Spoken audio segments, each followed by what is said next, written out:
नमस्कार दोस्तों, मैं आर्यन सुदामा आप सभी दोस्तों को अपने चैनल मस्ती MGS 0.2 में स्वागत करता हूं। और आशा न पूरा विश्वास है मेरा कि आप लोग जहां भी होंगे अच्छे होंगे, स्वस्थ होंगे और मस्त होंगे और पढ़ाई में लगे हुए होंगे, क्योंकि पढ़ाई एक ऐसा जरिया है, पढ़ाई एक शिक्षा ही एक ऐसा व्यवस्था है जिसके तहत हम लोग किसी का विकास कर सकते हैं, खास करके अपने समाज का विकास कर सकते हैं। और जब तक हमारा समाज विकास नहीं हुआ तब तक हम अपने गांव का विकास नहीं कर सकते हैं। और गांव का विकास करने के लिए हमें शिक्षित होना पड़ेगा।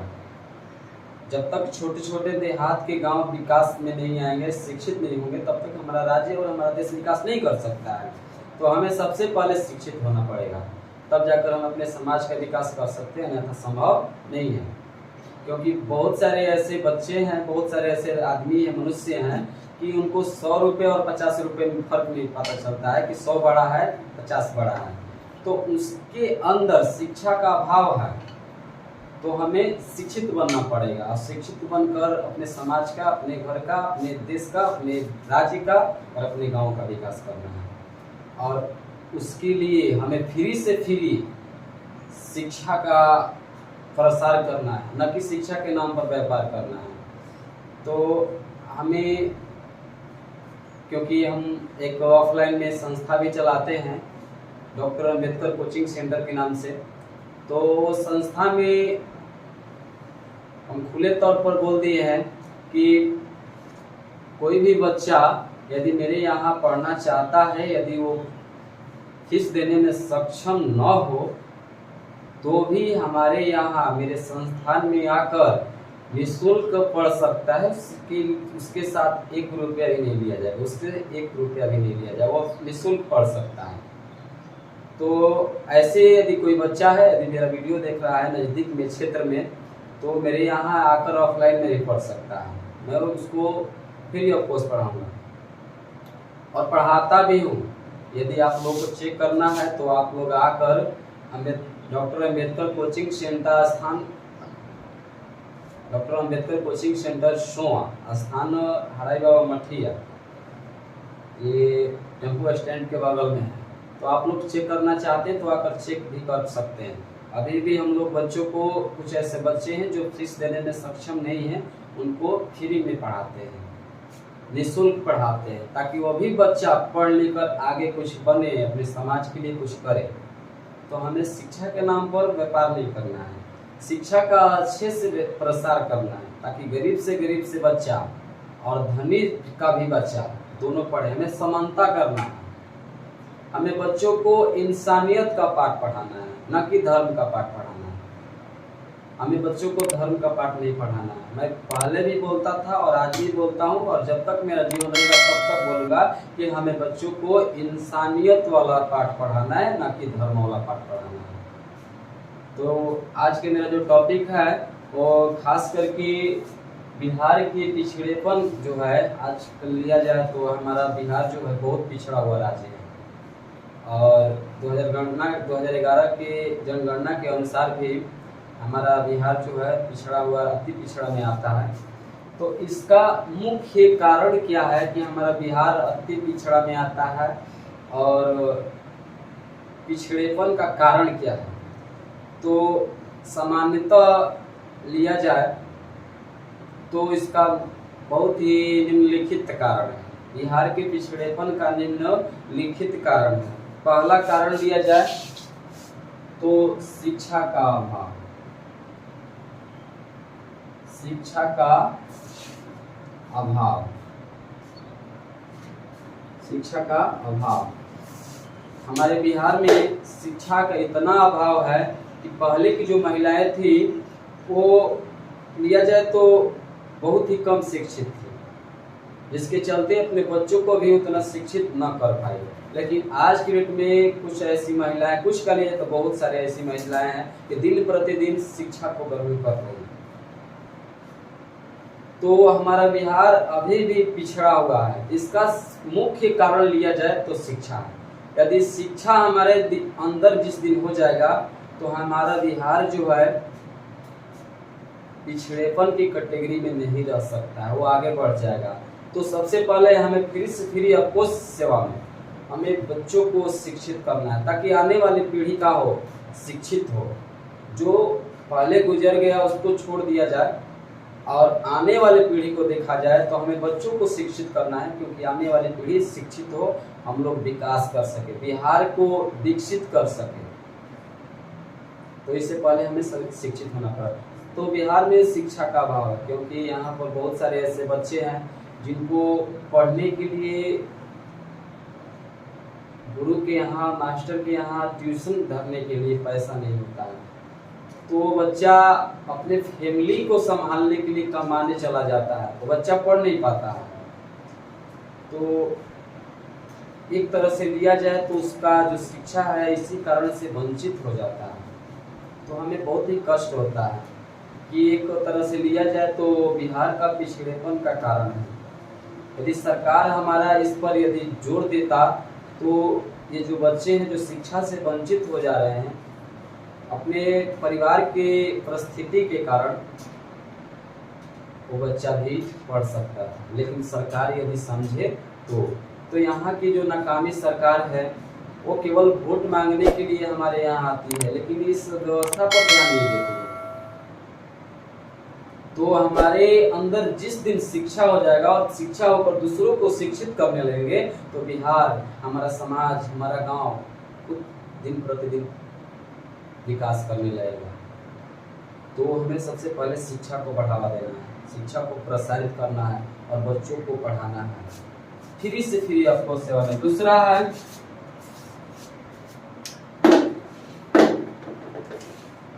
दूसरा जो है जनसंख्या में वृद्धि।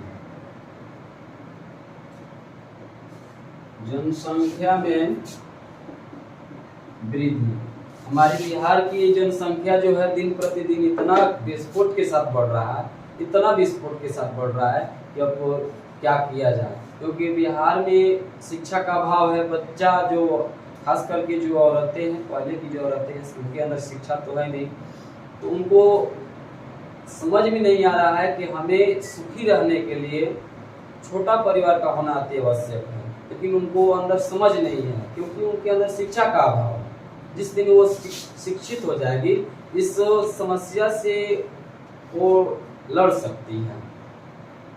तो हमें उनको सबसे पहले शिक्षित करना है। तो जनसंख्या जो है एक तरह से लिया जाए तो बहुत बड़ा कारण है बिहार के पिछड़ेपन का। इससे पहले बिहार यूपी में एक नियम लागू हुआ है कि हम दो हमारे दो, यानी जो इस राज्य में है यदि उसका 2 बच्चा है तो चुनाव लड़ सकता है, अन्यथा 2 से अधिक है तो चुनाव नहीं लड़ सकता है। तो ये यूपी में लग गया है, हम 2 हमारे 2। लेकिन बिहार में भी ये लगने वाला है, हो सकता है संभवतः 2026 में जो चुनाव होने वाला है उसमें ये लागू हो जाए कि हम 2 हमारे 2। तो जनसंख्या के लिए और लिया जाए तो जनसंख्या पहले का था कि जिसकी लाठी उसकी भैंस, जिसकी लाठी उसकी भैंस। इसी के कारण वो लोग क्या करते थे, अधिक से अधिक जनसंख्या बढ़ाते थे। लेकिन आज के समय में लिया जाए तो ये जो हो गया विपरीत हो गया, उल्टा हो गया है। क्योंकि आज के समय में शिक्षा है, कलम जिसके पास है, कलम का बल, वो किसी से भी लड़ सकता है। तो कलम का बल लाने के लिए हमें शिक्षित होना पड़ेगा, पढ़ना होगा और दूसरों को भी शिक्षित करना होगा। जिस दिन हम लोग शिक्षित हो जाएंगे तो महिलाओं को शिक्षित करने लगेंगे, उस दिन से जनसंख्या का जो वृद्धि है उसमें नियंत्रण किया जा सकता है। अन्यथा जनसंख्या पर नियंत्रण करना हमारे लिए संभव नहीं है यदि हम लोग शिक्षित नहीं करेंगे। बाबा साहब क्या कर गए हैं, बाबा साहब वो सबसे ज्यादा जोर दिए थे शिक्षा पर। क्योंकि आप शिक्षा को ग्रहण कर लेते हैं तो शिक्षा वो शेरनी का दूध है जो जितना पिएगा उतना ही दहाड़ेगा, और दहाड़ता भी है। तो हमें बाबा साहब की जो बताए हुए मूल संदेश है उनका पालन करना चाहिए और उनके विचारों पर चलना चाहिए, तब जाकर हम लोग शिक्षित हो सकते हैं, विकास कर सकते हैं, हमारा देश विकास कर सकता है। महान एक महापुरुष जो थे डॉक्टर APJ अब्दुल कलाम जी, उन्होंने बताए थे यदि भारत का विकास करना है तो सबसे पहले बिहार का विकास करना अति आवश्यक है। यदि बिहार विकास नहीं करेगा तो भारत का विकास करना संभव नहीं है।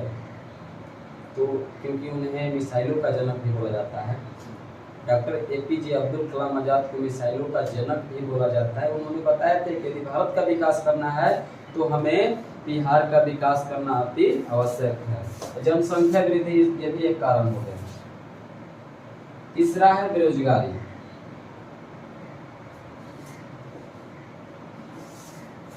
बिहार में बेरोजगारी ज्यादा है। यहाँ पर इतना बेरोजगारी है, जनसंख्या के लिए घर में कमाने वाला कोई सदस्य है 10 को बैठ कर खाने वाला है, एक कमा रहा है 10 बैठ कर खा रहा है, तो उसका जितना भी कमाई है उसके खाने पीने में ही समाप्त हो जाता है। तो कहाँ से विकास कर पाएगा? आज का समय चल रहा है कि यदि कोई व्यक्ति प्रति व्यक्ति यदि नहीं कमाता है तो उसका खर्च जो है चलाना असंभव है। अमेरिका क्यों विकसित है? क्योंकि वहाँ का प्रति व्यक्ति जो है वो क्या है, अधिक है। हमारा देश क्यों विकासशील में आता है? क्योंकि हमारे देश का जो प्रति व्यक्ति आय है वो कम है। तो हमें प्रति व्यक्ति आय को बढ़ाने के लिए प्रति व्यक्ति नहीं कमाएंगे तो ये आय जो है बढ़ने वाला नहीं है और हमारा देश विकास करने वाला नहीं है। लिया जाए बेरोजगारी का, तो आजकल लिया जाए तो बहुत ही बेरोजगारी बढ़ गया है। पढ़ा लिखा युवा जो है वो ठेले पर छोला पकौड़ा बेच रहा है, टेम्पू चला रहा है। हमारे साथ के साथी कितने बच्चे थे जो हमारे साथ पढ़ते थे वो टेम्पू चला रहे हैं। तो एक तरह से लिया जाए तो ये एक प्रकार का बेरोजगारी है। जो बच्चा जितना पढ़ा है उसके आधार पर उसे नौकरी मिलना चाहिए, उसको रोजगार मिलना चाहिए। यदि ऐसा नहीं मिलेगा तो कहाँ से विकास कर पाएगा? तो हमारे बिहार में बेरोजगारी भी है।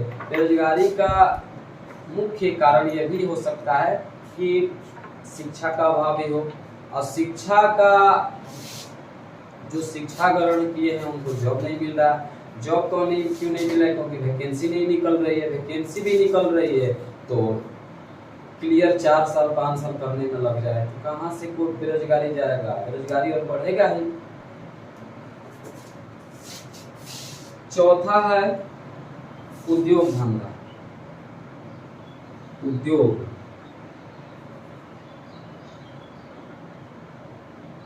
उद्योग हमारी लिया जाए बिहार में तो बहुत सारे कंपनियां जो थी अदरक का उत्पादन करने वाली, मैग्नीज का उत्पादन करने वाली, जब बिहार से झारखंड में बंटवारा हुआ 2000 ईस्वी में तो वो सारी झारखंड में चला गया और हमारा बिहार जो है, बिहार में कुछ बचा नहीं। यहाँ पर लिया जाए तो कंपनियां भी नहीं है। हमारे यहाँ का कमाने वाला जो व्यक्ति है अधिकांशतः व्यक्ति दूसरे राज्यों में जाकर कमाता है। ऐसा कोई भी राज्य नहीं है जिस राज्य में बिहार का आदमी, बिहार का बच्चा ना दिखता हो कमाने वाला। तो इसका मुख्य कारण है कि हमारे राज्य में कंपनियां, उद्योग नहीं है। हमारे राज्य में कंपनियां नहीं है। यदि हमारे राज्य में भी कंपनियां होती, उद्योग धंधाएं होते तो हम लोग कमाने के लिए, हमारे इस राज्य के जो मनुष्य हैं, व्यक्ति हैं, वो कमाने के लिए दूसरे राज्यों में नहीं जाते हैं। तो एक तरह से लिया जाए तो ये भी बिहार का पिछड़ेपन का सबसे बड़ा कारण है। तो हमें इन सभी को क्या करना होगा? दूर करना होगा। हमारे इस बिहार सरकार को भी समझना पड़ेगा कि बिहार के जो लोग हैं इधर उधर जाकर ठोकरे खा रहे हैं। कोरोना में भी कितना हमारे बिहार के लोग मारे गए, भूखे मारे गए, कितना बीमारी से मारे गए, कितना भूखे मारे गए, क्योंकि बिहार के ही अधिकांशतः लोग दूसरे राज्यों में कमाने के लिए जाते हैं, अपने परिवार का खर्चा चलाने के लिए जाते हैं और उधर ही वो भूख से मारे जाते हैं। इसका सबसे बड़ा नाकामी लिया जाए तो बिहार सरकार की है। यदि बिहार सरकार यहीं पर ही उन लोगों को रोजगार मुहैया कराती तो यहाँ के लोग दूसरे राज्यों में कमाने के लिए नहीं जाते, अपने परिवार को छोड़कर दूसरे राज्यों में नहीं जाते। तो ये हमारे सरकार की एक तरह से लिया जाए तो नाकामी। तो इन सभी को सरकार को भी समझना चाहिए कि सभी समस्याओं को दूर करा जाए, तब जाकर हमारा बिहार जो है विकास कर सकता है। क्योंकि महान महापुरुष डॉक्टर APJ अब्दुल कलाम जी कह कर गए हैं, यदि बिहार विकास नहीं करेगा तो हमारा देश कभी विकास नहीं कर सकता है। यदि बिहार भारत का विकास करना है तो बिहार का विकास करना सबसे पहले जरूरी है। बिहार का विकास कब करेगा? जब तक शिक्षा का अभाव नहीं रहे, शिक्षा का अभाव रहेगा तो बिहार विकास नहीं कर सकता है। हमें शिक्षा को सबसे ऊपर लाना है, बढ़ावा देना है, प्रसारित करना है, जनसंख्या में वृद्धि लाना है, जनसंख्या में नियंत्रण करना है, वृद्धि पर रुकावट उत्पन्न करना है, बेरोजगारी को क्या करना है? दूर करना है, रोजगार मुहैया कराना पड़ेगा, तब जाकर हमारा बिहार विकास कर सकता है। उद्योग धंधाओं को बढ़ाना पड़ेगा, कंपनियां, बड़े बड़े जो कंपनियां हैं उनको लगाना पड़ेगा, तब जाकर हमारा बिहार विकास करेगा। इसके अलावा भी बहुत सारे कारण हैं जो मैं अगले वीडियो में आप लोगों को बताऊंगा, क्योंकि वीडियो लंबा हो गया है। तो आप लोगों से मैं क्षमा प्रार्थी हूँ, क्योंकि आगे वाले वीडियो में आप लोगों को और सारे कारण समझने को मिलेगा। यदि वीडियो अच्छा लगा हो, यदि मेरा बताने का तरीका अच्छा लगा हो, तो आप लोग इस वीडियो को लाइक कर सकते हैं। यदि चैनल पर नया विजिट कर रहे हैं तो सब्सक्राइब भी कर सकते हैं, और आगे इसको शेयर भी कर दीजिएगा, क्योंकि और भी बच्चों को समझने में किसी प्रकार की दिक्कत न हो। ये वीडियो लिया जाए तो हर एक कॉम्पिटिटिव एग्जाम से संबंधित भी है, और खास करके 10th क्लास 9th क्लास से जो 2023 में एग्ज़ाम देने वाले हैं उनके लिए बहुत ही इम्पोर्टेंट है। तो आज के लिए इतना ही, धन्यवाद।